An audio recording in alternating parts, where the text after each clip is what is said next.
Dinghai Fusheng Records. Chapter 21. Blood Debt. The surface shook. Xiang Shu wielded the heavy iron sword with both hands and had already rushed out of the hall first, so Feng Qianjun had to follow him out. Thousands of troops had trampled all over the hall entrance in an instant and were currently charging straight towards the main hall. Feng Qianjun, hold them off! Xiang Shu shouted, then turned around and grabbed the massive, red lacquer door of the main hall that weighed close to 1,000 jin with one hand and forcibly pulled it down. Wah! Seizing the door to get out. Chen Xing cried. Xiang Shu carried it on his shoulder and pushed the wooden door towards the drill ground in front of the hall.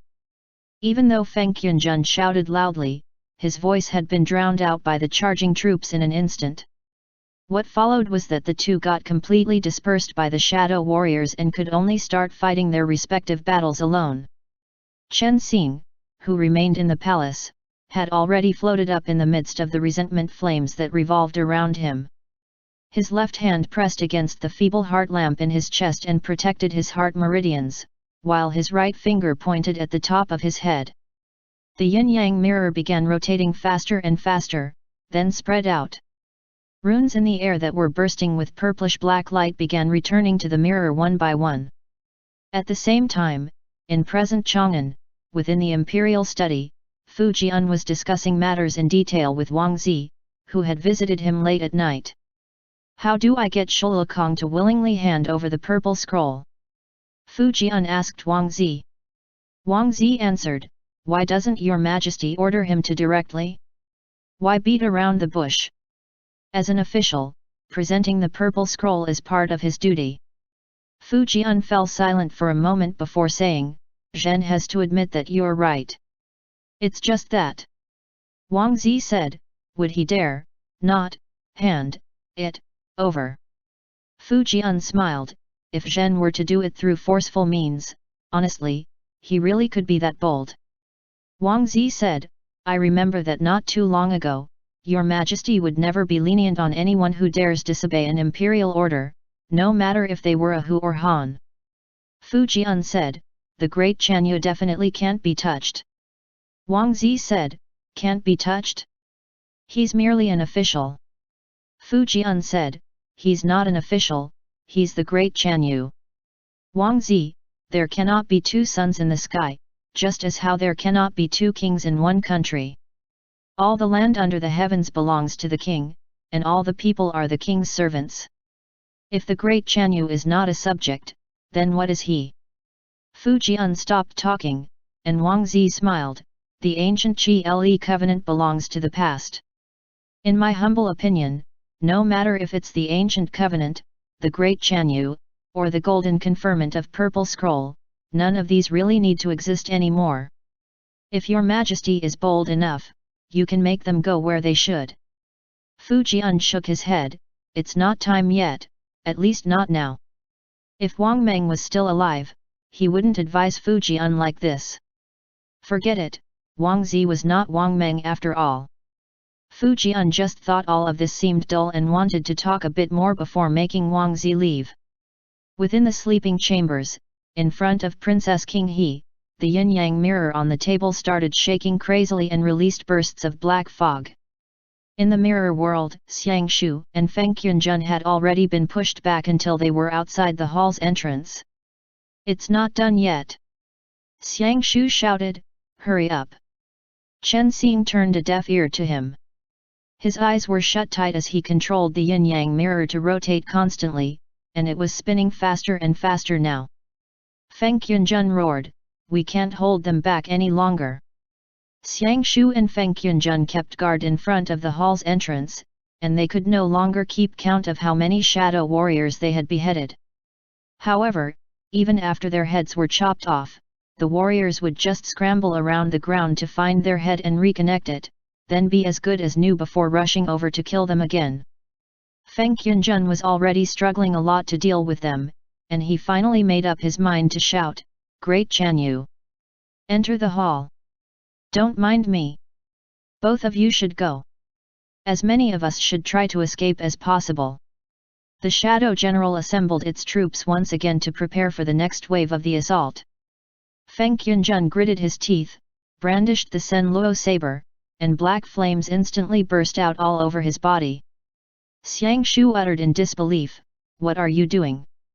Within a split second, Feng Qianjun had already lured the resentment of heaven and earth towards him.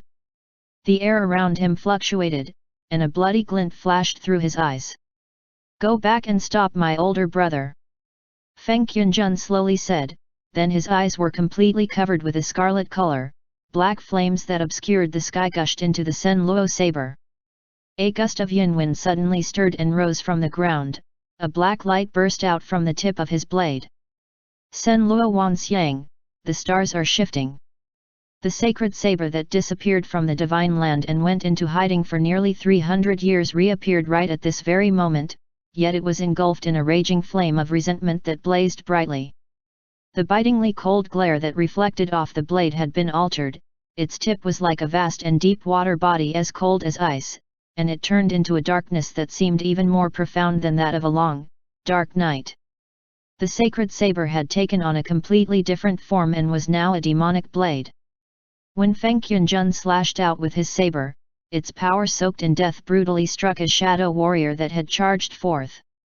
The encirclement was broken through in an instant, following which, Feng Qianjun released an angry roar. While wielding the Sen Luo saber with both hands, he stabbed it into the ground. A black ring of light emerged from the ground and spread madly in all directions.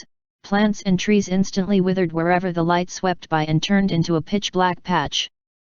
Then, the earth swelled up, bricks fell apart, advancing layer by layer as they sent the entire living corpse troop army that had rushed into the drill ground flying.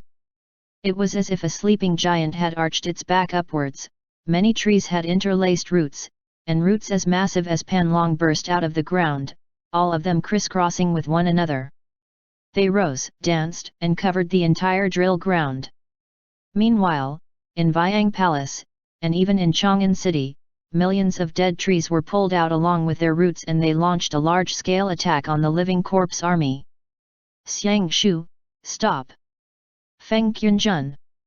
Pitch-black vines weaved in and out around one another as they began sealing the entrance to the hall. Xiang Shu immediately drew his sword and swung it towards the Sen Luo saber in Feng Qianjun's hands. Right at that moment, Chen Xin completed the spell, and the heart lamp flashed.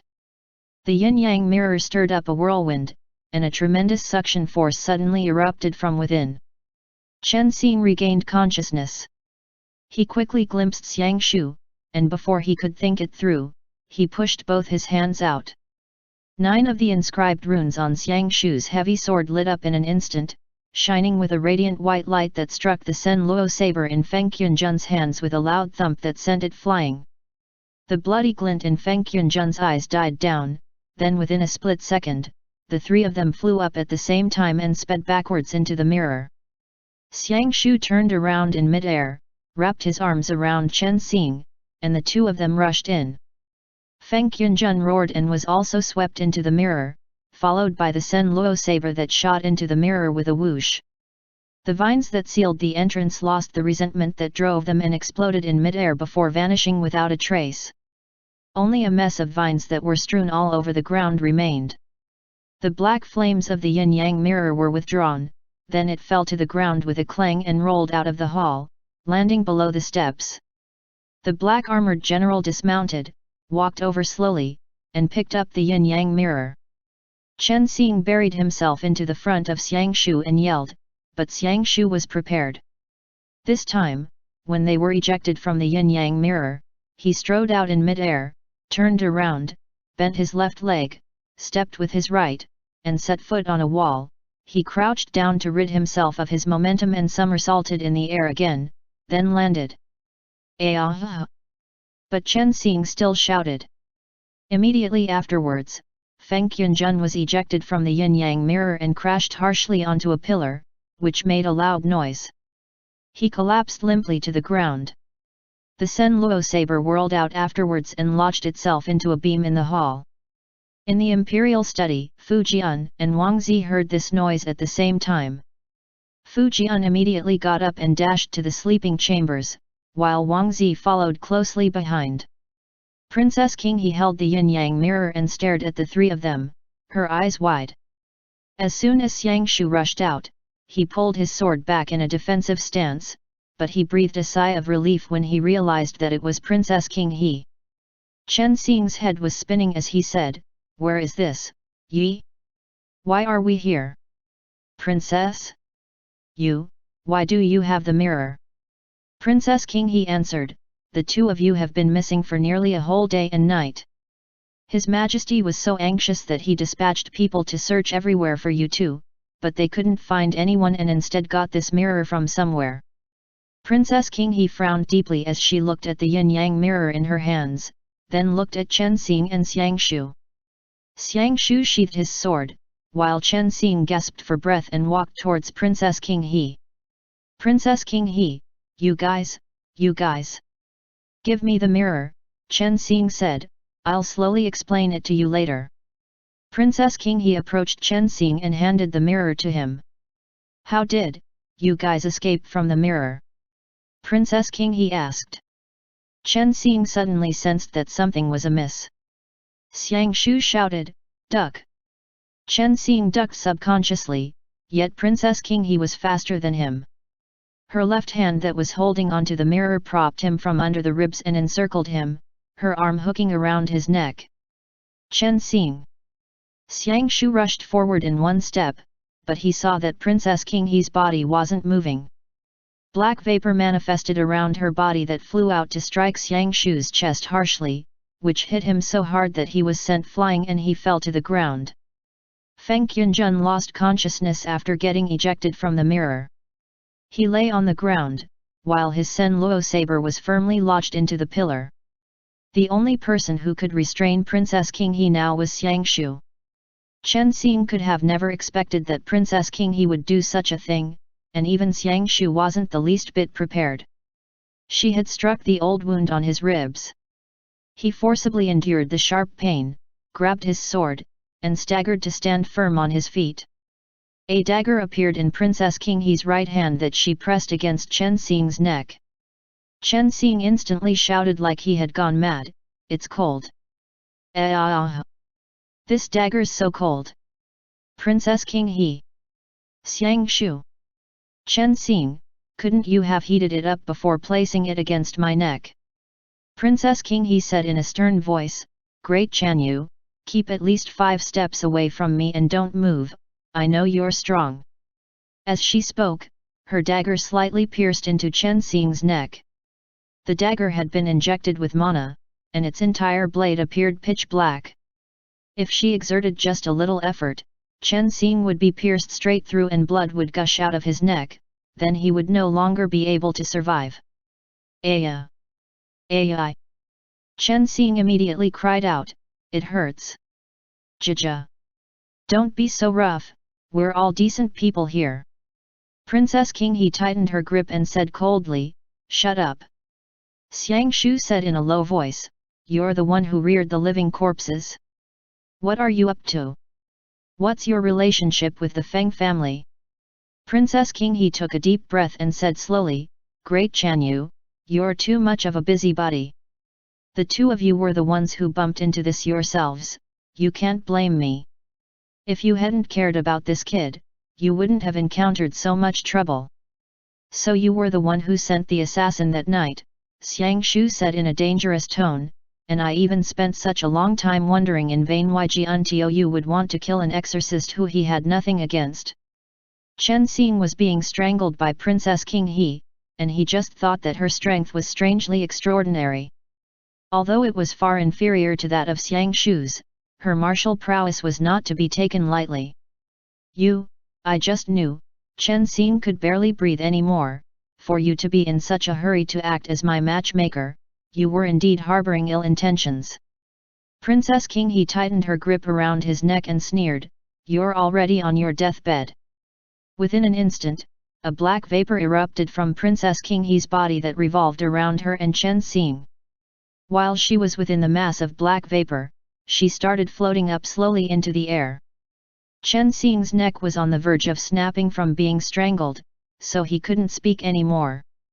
State your conditions. Xiang Shu said in a deep voice. Princess King He said, put down your sword, raise both your hands and back up until you're outside the door. Xiang Shu turned around. He went to the front of the hall's entrance, put down his heavy sword, raised both hands, then slowly retreated. Princess King He's grip loosened slightly. Chen Xing held onto her arm and said while he was being held hostage, Protector, be careful not to trip over the threshold behind you. Xiang Shu. When Xiang Shu retreated until he was in front of the door, Princess King He immediately shouted, Guards! There's an assassin! Guards! Fu Jian has never liked having people guard the door while he slept, so all the guards were patrolling the imperial garden and corridor. At this moment, after hearing her voice, they started gathering outside the sleeping chambers. However, all these unforeseen events had occurred too quickly. Only the time taken to say a few sentences had passed since Xiang Shu and Chen Xing flew out of the mirror and Princess King He had suddenly turned hostile. Chen Xing continued, hurry and run, you can come back to save me later. Within a very brief moment, multiple thoughts had already flashed through Xiang Shu's mind. If he left just like this, Princess King He would stab Chen Xing to death immediately.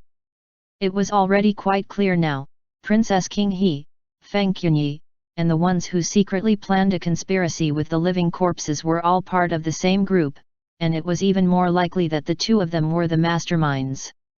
Chen Xing immediately used his gaze to signal to Xiang Shu to leave, but right at that moment, the dog that had been sleeping behind the screen rushed out silently, then bit Princess King He's ankle.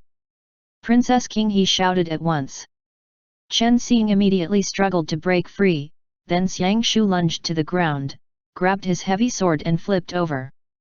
Princess King He flung the dog away and stabbed it to death with her dagger, but Xiang Shu's heavy sword was already right in front of her. Break! Chen Xing saw that Princess King He was holding the yin-yang mirror, which meant that she must be able to activate it, so he lit up his heart lamp to help Xiang Shu break through the resentment. Within a split second, the heavy sword in Xiang Shu's hands flashed with a glaring light, and with a whoosh, drove the black fog back like it was a scorching flame melting the snow. When the white light flashed in front of Princess King He, dread immediately appeared in her eyes.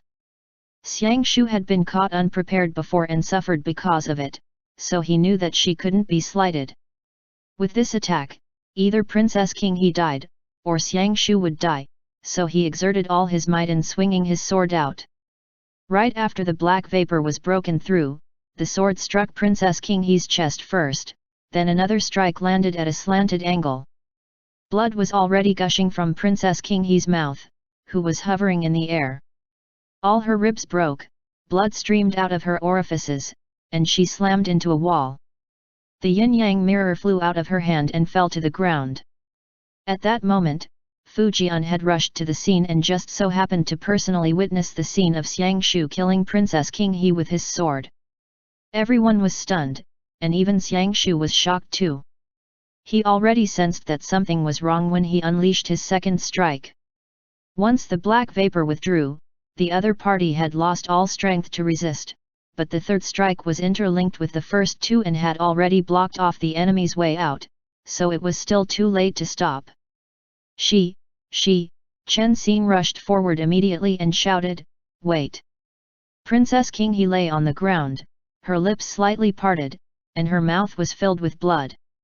I just wanted to take revenge for the Murong clan.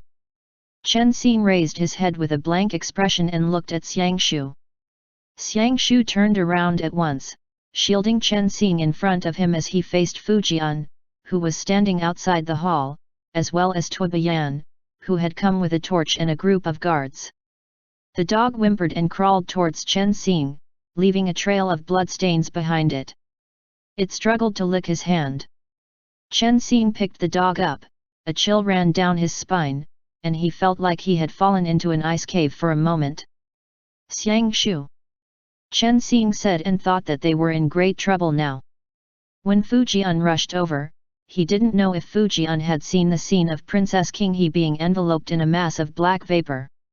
But even if he had, the lighting within the hall was dim, so it was unlikely for him to have seen it clearly.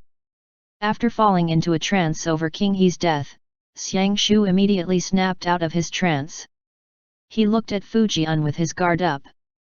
Do you want to listen to an explanation, or just get straight to taking revenge? Xiang Shu said to Fujian in a deep voice, Gu Wang will take you on till the end. It was as if Fujian had heard nothing. Torn with grief, he immediately let out a heart-rending wail and just rushed straight in barehanded. Outside the sleeping chambers, Xiang Shu was carrying Chen Xing while Chen Xing carried the dog.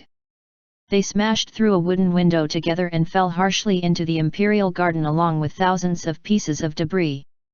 Arrows were flying everywhere.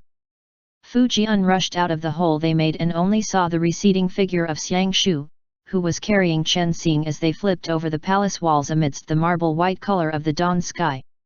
Sholokong! Fujian was struck with grief and had lost all rationality as he roared madly, Zhen swears with my life. I will definitely make you pay with your blood. End chapter.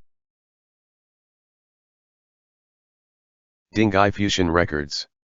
Chapter 22. Execution. In the garden of a high-ranking official's residence in Changan, Xiang Shu coughed a few times. Chen Xing was still in a state of panic. He looked at Xiang Shu. Xiang Shu's breathing sounded a little deep as he looked into the sky beyond the high wall. Chen Xing released the puppy in his hand. Princess King He's dagger was still stuck in its chest, and its corpse was thoroughly cold now. Chen Xing felt upset for a while and could only close both its eyes, then place it behind a piece of rockery. Xiang Shu was so tired that he could only lean against the corner of the wall with both his eyes closed. The morning light was slightly warm, and there was a bell ringing in the distance. It was already daytime in Changan City. The two of them had somehow barged into this residence after flipping over a high wall. The servants of this large residence had risen, and old women were currently chatting as they prepared to clean the courtyard. Shift in a little more, Chen Xing whispered, you'll be seen. One of Xiang Shu's legs remained outside the rockery, and he didn't reply. Chen Xing forcibly moved him in. When he touched Xiang Shu's shoulder with one hand, he felt something wet, then when he looked at his hand again, Chen Xing got a sudden shock. Why are you bleeding so much? Chen Xing said. Shut up, Xiang Shu finally replied to him. Chen Xing hurriedly turned Xiang Shu over to look at his back. When Xiang Shu had escaped from the palace, he had used his back as a shield, so he got hit by several arrows. Arrows of the Imperial Army had a type of special blood groove carved into them, so he had to quickly take a bunch of arrows out. At that moment, Chen Xing heard some noise come out from the woodshed in the backyard. A servant came out with some firewood in his arms. After waiting for there to be nobody else around, Chen Xing took Xiang Shu into the woodshed in a hurry and closed the door to hide inside for a while, then used a dagger to gouge the arrows out for him. His old wounds hadn't healed yet, but new ones were added. Chen Xing's hands were covered with blood. He peeked out from a crack in the door, then hurried out to wash his hands and got some water for Xiang Shu to drink. What do we do? When the two of them settled down, Chen Xing said, this is bad, we killed Princess King He right in front of Fujian. Xiang Shu didn't speak. Chen Xing sat down cross-legged and said to Xiang Shu, that last strike. Within a split second, Xiang Shu had forcefully gripped Chen Xing's neck. Chen Xing. Xiang Shu pushed Chen Xing aside, trying to suppress the anger in his voice, you were being held hostage then. If I didn't deal a heavy blow, would you still be alive right now? Xiang Shu was thoroughly infuriated. Chen Xing had no idea that Princess King He would be colluding with that mysterious bunch. Judging from the black flames, she might have been invaded by resentment too. But she was dead now, so it was useless to say anything else. Sober up a little. Chen Xing said angrily, can you blame me for that?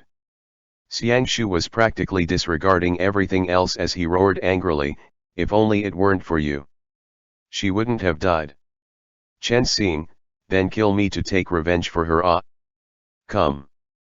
The two of them stared at each other silently for a moment.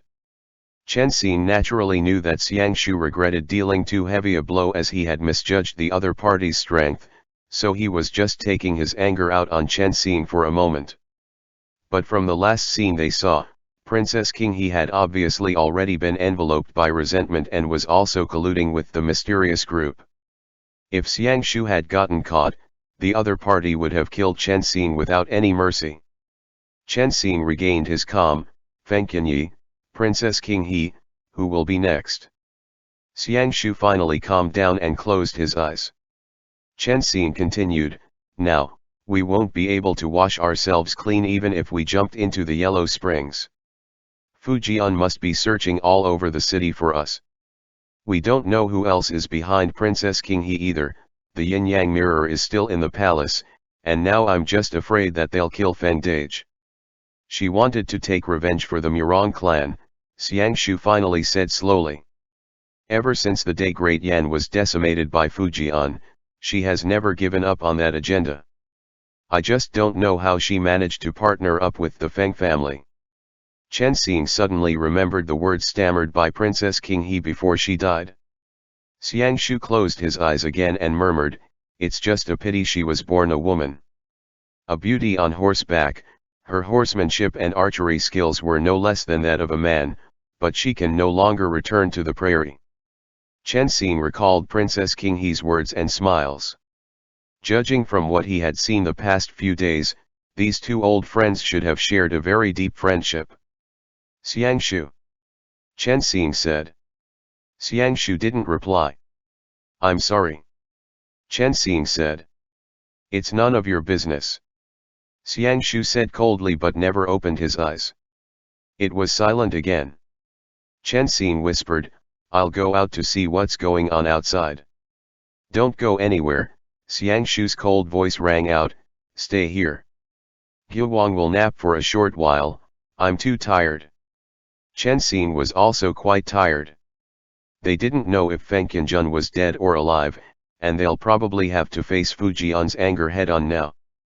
Interrogation through torture was now unavoidable, so they had to find a way to save him as soon as possible.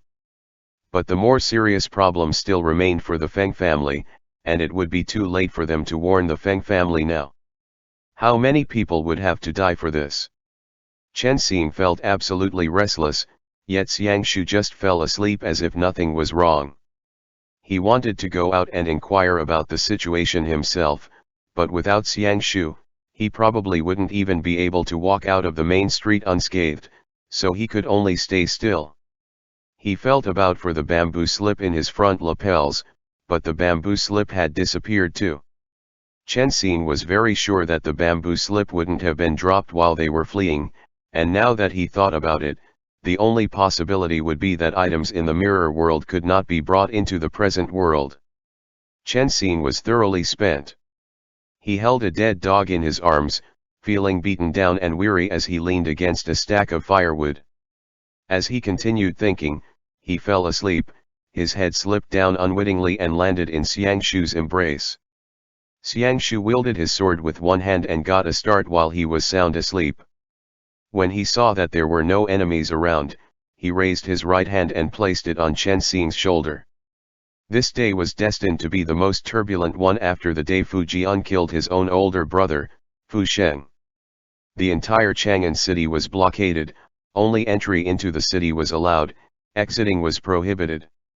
Although a severe order had been placed to seal off the news of Princess King He losing her life under the Great Chanyu's sword, it still spread like wildfire. In less than 2 hours, when Changan's morning market opened, everyone throughout the streets and alleys knew about it.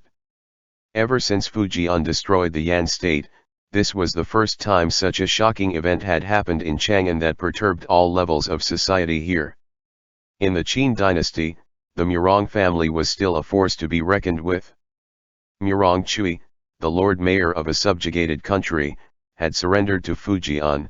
Murong Ping, the governor of Fanyang who had entered the capital to report to the emperor on his work, and the Shangshu. Murong Wei requested an audience with Fujian as soon as it was done.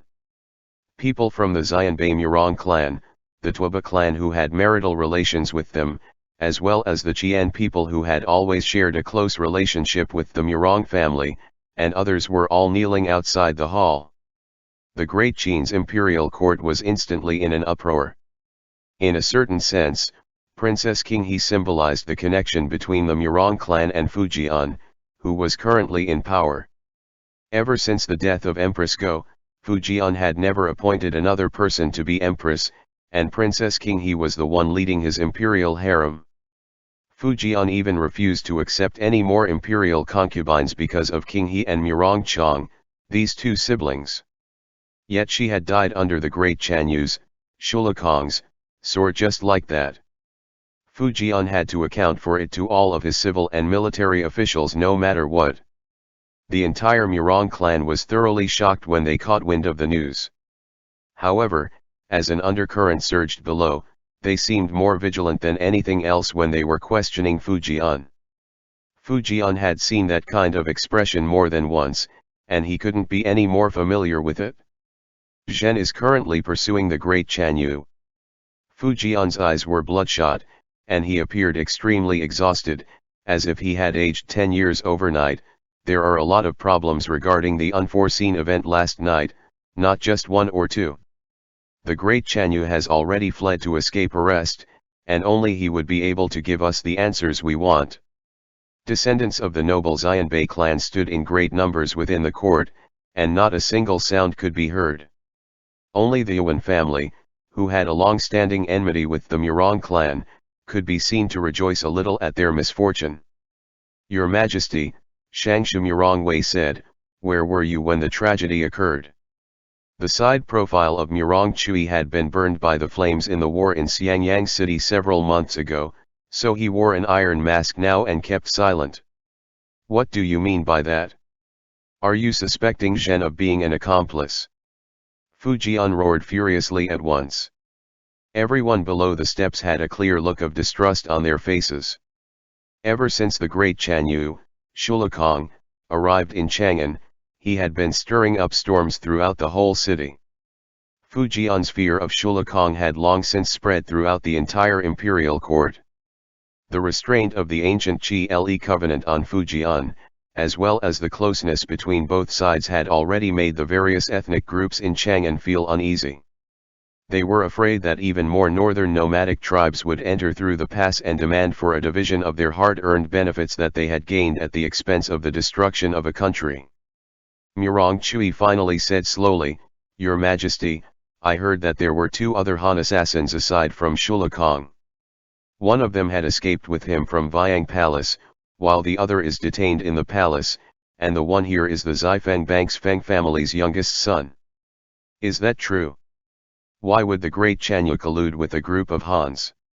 Murong Wei uttered in disbelief. Fujian said without answering the question, "Tuoba Yan has already led the imperial guards to surrounded Mount Song. The Feng clan did indeed flee to avoid arrest, their entire family had left the city overnight. Where is he? Someone finally couldn't endure it anymore, hand him over." "How brazen!" Wang Zi spoke and chided him on behalf of Fujian. Fujian answered, "I cannot hand him over to you all. Zhen is currently interrogating him. I'll definitely give everyone an account within 3 days. Compared to everyone else, the pain Zhen feels can only be much worse. Go back to think it through clearly, calm down, this court session is dismissed." Fujian had just lost his beloved, so he no longer cared about how rude the Murong family was being. But on that afternoon, the military force in Changan City began to mobilize on the grounds that the great Chanyu, Shulakong, was plotting a rebellion. However, Shulakong was alone here, and the ancient Qi Covenant's army was all beyond the Great Wall.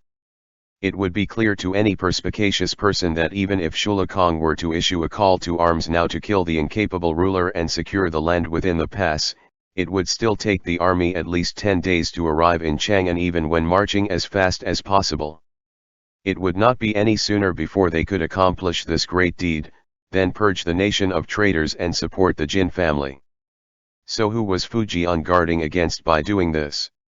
The only possibility was the Murong clan. Chen Xing pushed the door of the woodshed open a crack and looked outside. This family was unusually quiet, so he felt a bit worried. Did the palace somehow manage to conceal the news? Xiangshu didn't lose a lot of blood, so his complexion was soon restored. He got up with his sword on his back. What do we do next? Chen Xing passed through the corridor. It was such a large residence, yet there was no one in at the back of the residence. When they arrived at the kitchen, breakfast had been prepared inside. I need to meet Jiantou once, Xiangshu said, to ascertain his safety, then think of a way to save Feng Qianjun. Since Princess King he had a desire for revenge, she must have harbored it for a long time. We don't know how many people that group has, and if a cornered dog is driven to desperation, Jiantou need not even think about revenge, he may not even be able to stay alive. We have to get ready as soon as possible. Chen Xing knew that once Xiangshu hid himself in the dark, with his level of martial prowess, no one would be able to touch him. Even if his attack didn't succeed, he would still be able to retreat without a scratch. Yet if Xiangshu took him along, it would be difficult to say what would happen. Chen Xing said, Xiangshu. Chen Xing said to Xiangshu, I won't go along and drag you down. Chen Xing felt quite troubled. Last night, Xiangshu wouldn't have gotten shot if he didn't protect Chen Xing. Xiangshu, you'll wait here. Chen Xing, I'll try to think of another way. Xiangshu kept silent as he seriously considered Chen Xing's suggestion. However, Chen Xing suddenly changed his mind. What if Fujian doesn't believe you?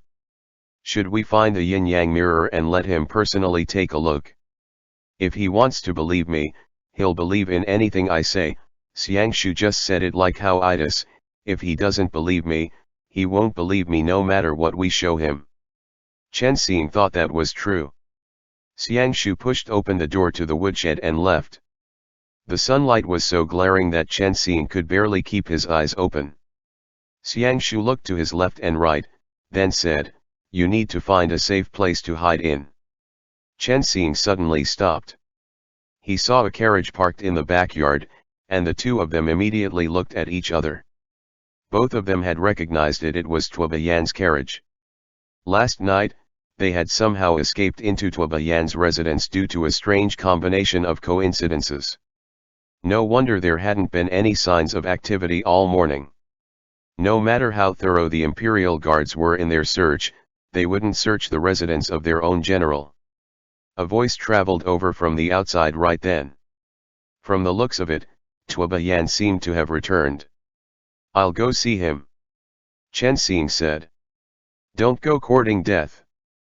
Xiangshu said, Leave now. Chen Xing waved his hand and trotted quickly through the corridor. Tuobayan had suffered a very heavy blow last night. After the night had passed, he was now on the brink of collapse. Fortunately, Fujian wasn't devoid of sense even though he was raging madly and didn't drag him to prison to punish him. All he did was inform the entire army to arrest Xiangshu and Chen Xing at all costs. Otherwise, the first one to be arrested and killed for Princess King He's death would be Tuobayan. Putting aside the heavy responsibility he needed to shoulder for this, King He had treated him like a younger brother, so in terms of grief, the one who felt the most sorrow throughout the entire Changan city aside from Fujian was Tuobayan. Tuobayan took deep breaths. He covered his forehead with one hand, burying his eyes in his palm. He sat alone in the hall and kept gasping for breath. Martial law had been imposed in the city, and the imperial guards were conducting a large-scale search everywhere. The Murong family had even excoriated the imperial guards and vowed to punish Tuobayan for his dereliction of duty. Seeing as how anxiety and fury were messing with Tuobayan's state of mind, his subordinates were worried that this young man who wasn't even 20 yet would do something irreparable on impulse, so they escorted him back for a short rest and assured him that they would report to him as soon as they obtained any kind of news. Tuobayan, there's something I want to say to you. Chen Xing's voice suddenly rang out. Tuobayan looked up at once and stared at Chen Xing in disbelief. Without anyone's notice, Chen Xing had appeared in the hall. Tuoba Yan immediately reacted and got up, but Chen Xing said, "Tuoba Yan." Tuoba Yan panted as he watched Chen Xing. You. Chen Xing raised one hand and said, "If you're willing to listen, then listen. If you're not, tie me up right now and take me to see Fujian." As he spoke, he spread his sleeves out to indicate that he was not armed. Looking left and right, it was certain he had come alone.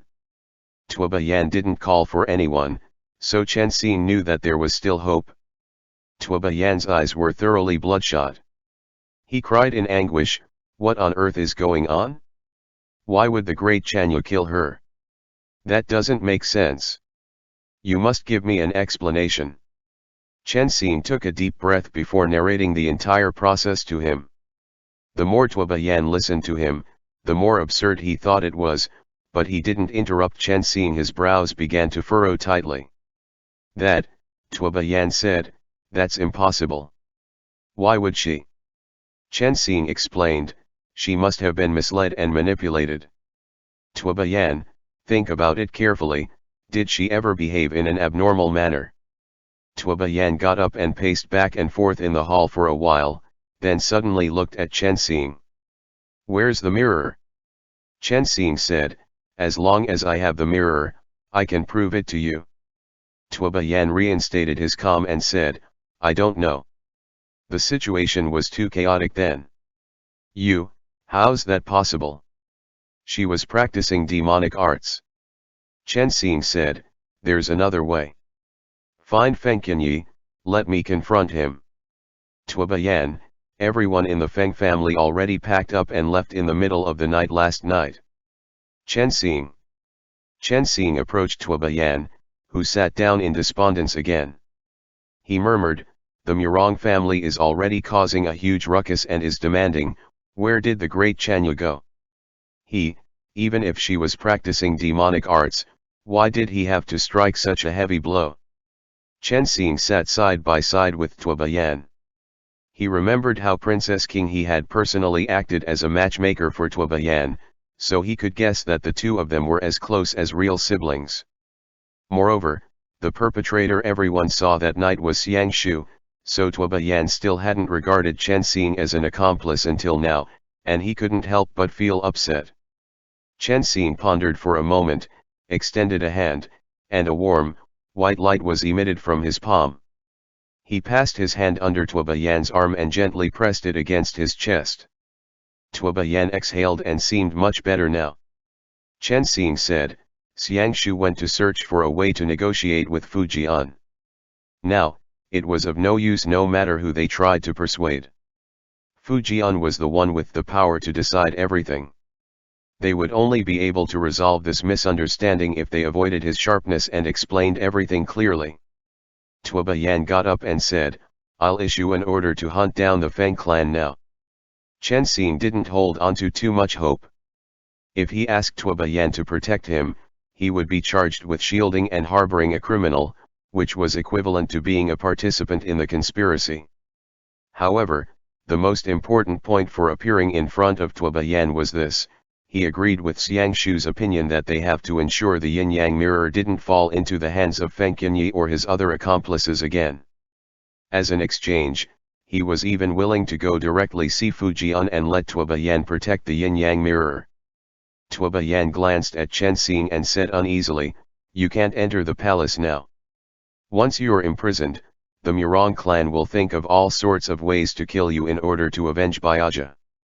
As he spoke, he frowned as if he were considered a very difficult decision, then continued, "Or take you hostage and force the great Chanyu to appear."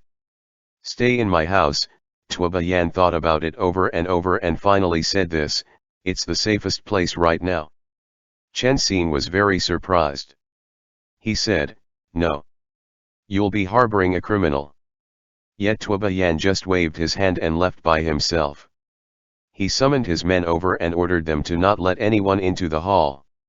Chen Xing stood to one side of the screen, and after listening in on them carefully, he knew that Tuoba Yan had asked someone to enter the palace and retrieve the mirror from last night first, then leave Changan with a group of people to hunt for the whereabouts of Fei Tian Ye and his family. The Feng family must not have run very far yet. After Tuoba Yan returned, he motioned for Chen Xing to take a breather for a brief moment at the edge of the couch. "You should be tired, ba?" Tuoba Yan asked. "Sleep for a while. I'll get someone to deliver some food over." Chen Xing felt inexplicably moved. He was about to speak when Tuoba Yan explained, "Do you think I'm protecting you because I like you?" Chen Xing instantly felt very awkward. His face was flushed red, and he thought that this barbarian had just spoken too straightforwardly, so he could only wave his hand repeatedly to signal for him to not continue speaking any further. Yet unexpectedly, Tuoba Yan continued, "No, brother Tianke. The most important thing at present is no longer the cause of Baiaji's death. Once the hundreds of thousands of drought fiends you speak of are released, the consequences would be disastrous. You're the only one who can deal with this latent danger, so I definitely can't send you to the palace." Chen Xing breathed a sigh of relief. He didn't expect Tuoba Yan to hit the nail on the head with such concise words, and he was very clear about it as well. For him to take on post as the commander of the Imperial Guards at only 18 years of age, Chen Xing could see that Fu Jian had evaluated him well. When Xiang Shu, who was hiding behind the screen, heard up to this point, he knew that Tuoba Yan had more or less believed in what Chen Xing said, so he jumped through the window at the back of the hall and left quietly. "Thank you."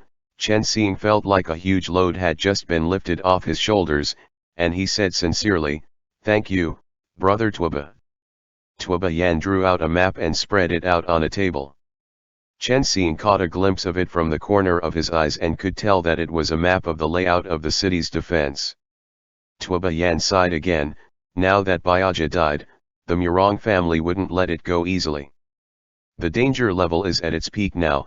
We can only hope that the great Chanyu will undo this dead knot as soon as possible. Chen Xing did not dare look at it much and was secretly startled. What happened last night must have intensified the conflict between the Xianbei people and Fujian. As the people of the subjugated Yan state, the Murong clan might have even supported King He in her secret plans for a revolt. If that really were the case, the one who was utilizing resentment to create drought fiends and the mirror world would be the Murong family, and the troubles they faced would only get worse. Fujian was about to be confronted with the Murong clan's rebellion that would be pushed forward, and Tuoba Yan was in quite a dangerous situation too. Chen Xing thought about it over and over, but he didn't know how to comfort him and could only say, "If we can find the mirror, I guarantee there won't be any problems afterwards."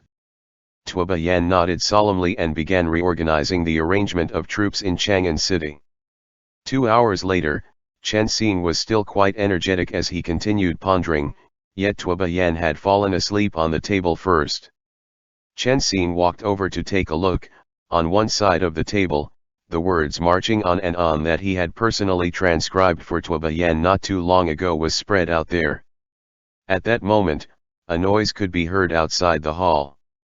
Chen Xing quickly woke Tuoba Yan before hiding behind the screen. Tuoba Yan sobered up a little and shouted, "How is it?" "We've searched for its whereabouts throughout the entire Changfeng Palace," his subordinate answered, "but we didn't see the round mirror General wants. We asked His Majesty, but His Majesty said he can't remember it." Chen Xing's heart jolted. Tuoba Yan didn't say anything, and his subordinate continued, "Before coming here, we've already informed the palace attendants to deliver it here as soon as they find it." Tuoba Yan asked, "What else did His Majesty say?" "His Majesty is in the midst of a discussion with Lord Wangzi," his subordinate answered. So Tuoba Yan could only wave his hand to signal for them to leave. The more Chen Xing thought about it, the fishier he thought it seemed. Only 5 people were present at the scene last night: himself, Xiang Shu, Feng Qianjun, Fu Jian, and Tuoba Yan. Then they fled in a hurry within the chaos that ensued. Who could have taken it? "It's dangerous now," Chen Xing said. "Tuoba Yan, it'd be better for you to move all the troops back to guard the city." Tuoba Yan hadn't spoken yet when his men shouted again from the outside. "Report, General."